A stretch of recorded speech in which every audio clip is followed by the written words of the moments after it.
दोस्तों, स्वागत है इस विजुअल ब्रेकडाउन में। आज एक ऐसी धमाकेदार चर्चा करेंगे जो सीधा हमारे माइंडसेट को हिट करने वाली है। हम उस लेजेंडरी रोड मैप को डिकोड करने जा रहे हैं जो दुनिया के सबसे टॉप परफॉर्मर्स फॉलो करते हैं। लाइफ को खुद डिजाइन करने का रोड मैप। बिना टाइम वेस्ट किए चलिए सीधे इस चर्चा को शुरू करते हैं। 99%, 99%। देखिए, ये कोई आम नंबर नहीं है। क्या हमने कभी सोचा है कि दुनिया के 99% लोग दिन रात मेहनत करते हैं, अपना खून पसीना एक कर देते हैं, लेकिन फिर भी लाइफ में बिल्कुल वहीं के वहीं अटके रह जाते हैं? अगर किसी को लगता है ना कि सक्सेस सिर्फ और सिर्फ किस्मत का खेल है, तो ये एक बहुत बड़ा इल्यूजन है। असलियत ये है दोस्तों कि आज का एक छोटा सा गलत पैटर्न आने वाले पूरे 10 साल बुरी तरह बर्बाद कर सकता है। तो सबसे बड़ा सवाल यही उठता है, आखिर क्यों हम इस एवरेज लूप में फंसे हुए हैं? हम रोज मोटिवेशनल कंटेंट देखते हैं, 2 दिन पूरे जोश में रहते हैं और फिर वही पुरानी रूटीन, वही स्ट्रेस, वही कंफ्यूजन और वही फीलिंग कि यार किस्मत ही खराब है। ऐसा क्यों? आज हम उस लेजेंडरी फ्रेमवर्क को खोलने वाले हैं जो इस लूप को हमेशा के लिए तोड़ देगा। ये कोई छोटे मोटे शॉर्टकट्स नहीं है, ये कैरेक्टर का कंप्लीट ट्रांसफॉर्मेशन है। तो ये रहे वो 6 जरूरी माइंडसेट शिफ्ट्स। असली प्रॉब्लम बाहर नहीं है। अपनी लाइफ का कंट्रोल लेना, अंजाम सोचकर शुरुआत करना, जरूरी काम सबसे पहले, सबकी जीत और सही समझ, और आखिर में खुद पर इन्वेस्ट करना। ये ऐसी आदतें हैं जो हमें रिएक्ट करने वाले मोड से निकालकर लाइफ को एक्चुअली डिजाइन करने वाले मोड में ले जाएंगी। लेट्स डाइव राइट इन। सबसे पहला फाउंडेशनल स्टेप और एक बहुत बड़ा ट्रूथ बॉम्ब। असली प्रॉब्लम बाहर नहीं है। हम सब लाइफ में दुनिया को ब्लेम करते हैं ना। कभी गवर्नमेंट ऐसी है, कभी बॉस खराब है, कभी सिचुएशन ठीक नहीं है। लेकिन ध्यान दीजिए, कोर इशू हमारा एनवायरनमेंट नहीं है, बल्कि हमारे खुद के अंदर के पैटर्न्स हैं। हम लाइफ डिजाइन नहीं कर रहे हैं दोस्तों, हम बस अपने आसपास की सिचुएशंस पे रिएक्ट कर रहे हैं। इस कॉकरोच वाली मेटाफर को ध्यान से सुनिए।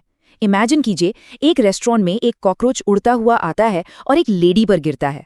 वो पैनिक करती है, चिल्लाती है। क्यों? क्योंकि वो रिएक्टिव है। सिचुएशन ने पूरी तरह उस पर कंट्रोल ले लिया।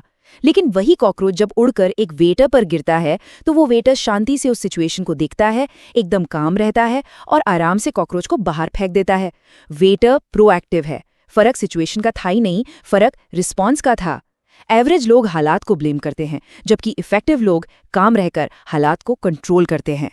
और यहीं आती है दूसरी बात, अपनी लाइफ का कंट्रोल लीजिए। लाइफ की स्टीयरिंग व्हील हाथ में मजबूती से पकड़नी पड़ेगी। जब हम ब्लेम गेम खेलते हैं ना, तो हम अपनी सारी पावर उस सामने वाले इंसान या सिचुएशन को दे देते हैं। जो लोग अपनी फीलिंग्स और अपने वक्त का कंट्रोल हाथ में रखते हैं, वो कभी किस्मत या बैड लक का रोना नहीं रोते। यहाँ कम्युनिकेशन में एक बहुत बड़ा शिफ्ट आता है। आपने नोटिस किया होगा, हाईली इफेक्टिव लोग कभी ये नहीं रोते कि यार टाइम नहीं है। वो पूरी रिस्पॉन्सिबिलिटी के साथ बोलते हैं, ये मेरी प्रायोरिटी नहीं है। और सोचिए, ये डिस्टिंक्शन कितना ज़्यादा पावरफुल है। जब हम वक्त को रूथलेसली प्रायोरिटाइज करते हैं तो लाइफ के डिसीजंस नेचुरली हमारे कंट्रोल में आ जाते हैं। तीसरी कोर हैबिट, अंजाम सोचकर शुरू करो। एक सिंपल सा फैक्ट है, दुनिया में हर महान चीज़ हमेशा 2 बार बनती है। पहले दिमाग में एक विजन की तरह और फिर हकीकत में।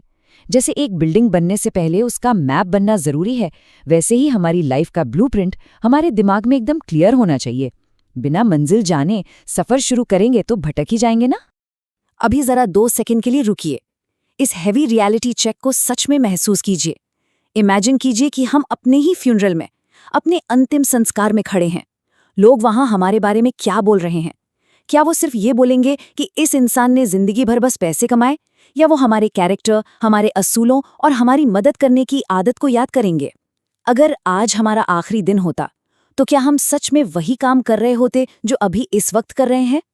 ये सवाल सीधा दिमाग पर असर करता है और एक सॉलिड लेगेसी बिल्ड करने पर मजबूर कर देता है। विजन क्लियर होने के बाद आती है डेली एग्जीक्यूशन की बारी। चौथी हैबिट, जरूरी काम सबसे पहले। हम सब एक दूसरे को बोलते फिरते हैं, यार मैं बहुत बिजी हूं, सांस लेने की फुर्सत नहीं है। पर हार्श रियलिटी पता है क्या है? सोसाइटी आजकल इस फेक बिजीनेस और माइंडलेस स्क्रोलिंग में बुरी तरह डिस्ट्रैक्ट हो चुकी है। हम बिजी नहीं है दोस्तों, हम बस भटके हुए हैं। ये हमारी रोज की जंग है। Urgent illusions versus important goals. हम ऐसी चीज़ों में उलझे रहते हैं जो लगती बहुत अर्जेंट हैं, जैसे फालतू के नोटिफिकेशंस, ड्रामा, मैसेजेस, लेकिन वो लॉन्ग टर्म के लिए बिल्कुल इंपॉर्टेंट नहीं होती। टॉप परफॉर्मर्स इन अर्जेंट इल्यूजन्स के पीछे नहीं भागते। उनका ध्यान इंपॉर्टेंट गोल्स पर होता है, जैसे हेल्थ, कंटिन्यूअस लर्निंग और मीनिंगफुल रिलेशनशिप्स। एक बात हमेशा याद रखनी है, जब हर किसी छोटी मोटी डिस्ट्रैक्शन को हम हाँ बोलते हैं तो असल में हम अपने सपनों को ना बोल रहे होते हैं। 5वीं हैबिट में हम फोकस करेंगे दूसरों के साथ कनेक्शन पर, सबकी जीत और सही समझ।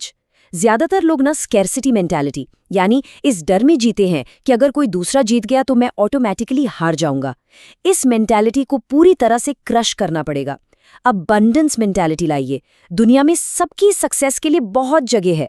अगर दो लोग एक दूसरे को सपोर्ट करते हैं तो दोनों आगे बढ़ते हैं।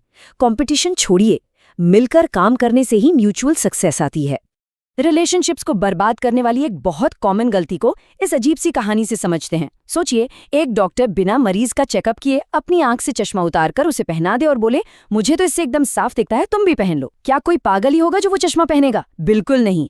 पर लाइफ में हम अक्सर यही तो करते हैं। हम दूसरे की प्रॉब्लम सुनते हैं सिर्फ और सिर्फ अपना जवाब उन पर थोपने के लिए, उन्हें समझने के लिए नहीं। एम्पैथिक लिसनिंग का असली मतलब है सामने वाले की फीलिंग्स को सच में महसूस करना। और अब आते हैं इस रोड मैप के एब्सोल्यूट फाइनल टियर पर, छठी और 7वीं हैबिट, खुद पर इन्वेस्ट करना। ये एक्सपोनेंशियल ग्रोथ और सेल्फ मेंटेनेंस का अल्टीमेट फेज है। दोस्तों, अगर इस हिस्से पर ध्यान नहीं दिया तो बाकी की सारी हैबिट्स किसी काम की नहीं रह जाएंगी।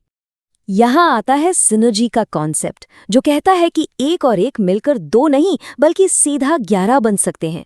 जब सही लोग सही एनर्जी के साथ एक दूसरे के साथ कोलैबोरेट करते हैं ना, तो उनके कंबाइंड एफर्ट्स एक ऐसी मैजिकल आउटपुट क्रिएट करते हैं जो एक इंसान अकेले कभी सोच भी नहीं सकता।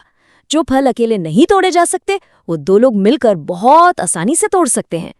पर इस पूरे इंजन को चालू रखने का सिर्फ और सिर्फ एक ही तरीका है, शार्पन द सॉ, यानी अपनी आरी को तेज रखना। एक इंसान घंटों से एक पेड़ काटने में लगा है, पूरी जान लगा रहा है, पर पेड़ नहीं कट रहा। क्यों? क्योंकि उसकी आरी में धारी नहीं है। जब उसको बोला गया कि आरी तेज कर लो, तो जवाब क्या मिला? भाई, मेरे पास आरी तेज करने का टाइम ही नहीं है।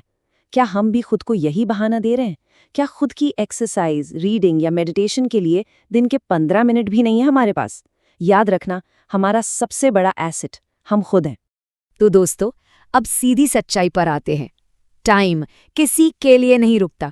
वक्त हमारी मुट्ठी से रेत की तरह लगातार फिसल रहा है। अगर खुद को लगातार अपडेट और शार्प नहीं किया तो लाइफ और प्रोडक्टिविटी दोनों तेजी से ढल जाएंगे। अगर आज भी बिल्कुल वही करेंगे जो कल कर रहे थे, तो आगे भी वही मिलेगा जो आज तक मिलता आया है। इस बात को अपने दिमाग में परमानेंटली प्रिंट कर लीजिए। एक्सक्यूजेस देना बंद। हर रोज सुबह उठकर वही पुराने बहाने बनाना अभी से छोड़ना होगा। इस विक्टिम मेंटालिटी से बाहर आने का वक्त अभी है। मेरी तो किस्मत ही ऐसी है, लोग मुझे समझते नहीं हैं, इन सब नेगेटिव लूप्स को अभी इसी वक्त पूरी तरह से तोड़ना होगा। हमें अपनी लाइफ खुद डिजाइन करनी पड़ेगी। ये सारी हैबिट सिर्फ चर्चा सुनकर अच्छी लगने वाली बातें नहीं हैं। ये अपने आप से एक सॉलिड कमिटमेंट है। लाइफ की गाड़ी का ड्राइवर खुद बनना पड़ेगा। आज ही से अप्रोच को चेंज करना है, अपने आने वाले कल का विजन एकदम क्लियर रखना है और रोज अपने माइंड और बॉडी की धार को तेज करना है। यही अल्टीमेट रूल है दोस्तों। और इस चर्चा को खत्म करने से पहले एक बहुत ही जरूरी आखिरी सवाल पूरी ईमानदारी से अपने आप से पूछना है, कौन सी एक आदत आज से अभी से बदलनी है? वो कौन सा एक छोटा सा पर सॉलिड एक्शन स्टेप है जो लेना ही होगा? फैसला पूरी तरह अपने हाथ में है, क्योंकि पावर अपने पास है। इस रोड मैप को सिर्फ जानना नहीं है, इसे जीना है। आगे बढ़ते रहिए, खुद पर काम करते रहिए और लाइफ की स्टीयरिंग व्हील हमेशा अपने हाथ में रखिए।